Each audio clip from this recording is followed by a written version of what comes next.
Ashama akkam jirtu har'a kan ilaallu waa'ee fayyaa sammuu ijoollee fooyyessuudha.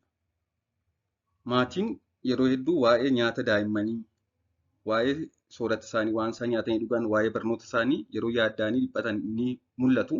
Haa ta'u malee waa'ee sammuu isaanii kana akka nama guddaa daa'imman dhibee sammuu godhatu ni yaadda'u, rakkoo sammuu godhatudhanii waan hin yaadneef waan kana baay'ee bakka itti hin kennan. Mee qabxiilee shanan tokko akkaataa itti fayyaa sammuu daa'immanii cimsinu kan jedhu waliin ilaalla. Kan jalqabaa irribadha. Irriba ga'aa akka isaan rafan taasisudha. Irriba ga'aa jechuun akkaataa umurii isaaniidhaan hanga rafuu qaban akka rafan. Daa'imman xixinnoon ji'a tokko ji'a lama jalqabaa hanga sa'a 18 rafu guyyaatti. Kun irrataa deemuudhaan guyyaa halkan isin rafu yeroo ijoollummaa naannoo waggaa 3 kaasee guyyaa rafuu dhiisaniitu halkan qofa rafu.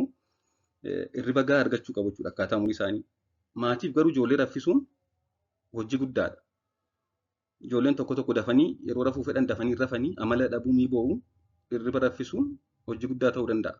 Haa ta'u malee qorannoowwan ijoolleen yeroo gabaabduu rafan kanneen sa'a ga'aa rafanirra yaaddoodhaan akka rakkatan ibsu. Ijoolleen akkaataa umurii isaaniidhaan hanga rafuu qaban hin rafan taanaan rakkoo sammuu godhachuu danda'u jechuudha.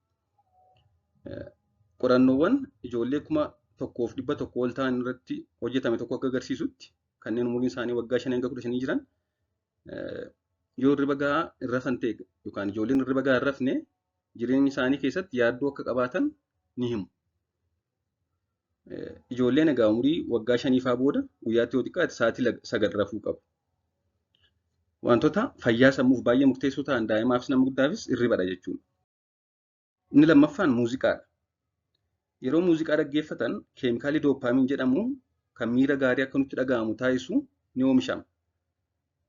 Muuziqaa yeroo inni dhugaa karaa amantii faarfannaa adda addaas ta'uu danda'a, kilaasikaaliis ta'uu danda'a, sirbas ta'uu danda'a. Garuu muuziqaa adda addaa dhaggeeffachuun hormooniin doopaamiin jedhamu akka oomishamu ta'a. Kun immoo fayyaa sammuuf baay'ee gaariidha. Ijoolleen egaa of ibsuuf haasa'uun yoo isaan rakkise muuziqaa itti banuun sammuun isaanii akka xiinxaluu fi waliigalteef qophaa'oo isaan taasisa. Muuziqaa yeroo jennu akkuma jenne gitaara taphachuu ta'uu danda'a, weedduu barreessuu ta'uu danda'a, muuziqaa mana barnootaatti dhaga'an haa ta'uu, raadiyoorra dhaga'an haa ta'uu, muuziqaa ijoolleen danda'an akka isaan taphatan jajjabeessuun fayyaa sammuuf gaariidha. Inni gara biraan hiriyaa waliin taphachuudha. Baay'een keenya hiriyoota keenya waliin yeroo dabarsuu, kubbaa taphachuu yookiin fiilmii ilaaluun nutti tola. Hiriyaa wajjin yeroo dabarsuuf carraa argachuun fayyaa sammuu jabeessa. Hiriyyummaan dhiphina hir'isa. Ofitti amanamummaaf gammachuu dabala. Daa'imman yeroo hiriyoota isaanii waliin taphatan waa walirraa baru. Hariiroo waliin jireenyaa walirraa baraa deemu. Akkaataa itti wal danda'an, wal kabajan, waliin waa hojjetan baraa deemu. Kanaaf hiriyaa wajjin yeroo dabarsuun baay'ee murteessaadha. Akkuma kana immoo hiriyaa wajjin taphachuu dhiisanii taa'anii televezyiinii ilaaluun rakkoo fayyaaf nama saaxila yookaan daa'imman saaxila. Biroon sochii qaamaadha. Dammaqoo ta'uun amala ijoollee ta'uusaa hundi keenya ni beekna.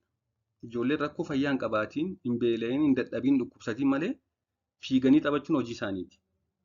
Ijoolleen hin fiigdu taanaan rakkoo wayii jira jechuudha. Sochiin qaamaa keemikaala sammuu isaanii sirreessuun fayyaa sammuu ijoollee fooyyessu akka oomishamu waan taasisuuf ijoolleen akka isaan fiiganii taphatan eeyyamuun baay'ee gaariidha. Kun immoo fayyummaa sammuu qofa osoo hin ta'in amala isaaniillee ni sirreessa, furdina ijoollummaan dhufullee ni hambisa. Akkasumas taa'anii akka isaan televezyiinii ilaalanii rakkoo biraa keessa hin galles ni dhabamsiisa jechuudha. Inni gara biroon nama kan garaa isaaniitti himatan qabaachuu, waan garaa isaanii nama haasofsiisan qabaachuu. Ijoolleen waan garaa isaanii akka haasa'aniif akka mari'atan gochuun dirqama maatiidha. Qofaa isaanii akka hin taane isaaniif mirkaneessuu, waan isaanitti dhaga'amu akka isaan taasisuu, yeroo dhukkubsatan dhukkubsachuun balleessaa isaanii akka hin taane itti himuu, kan kana fakkaatu gochuun baay'ee barbaachisaadha. Ijoolleen sammuun isaanii fayyaa miti jettanii yoo ni yaaddu ta'e garuu ogeessa fayyaa daa'immanii mariisuun baay'ee barbaachisaadha. Galatooma, turtii gaarii.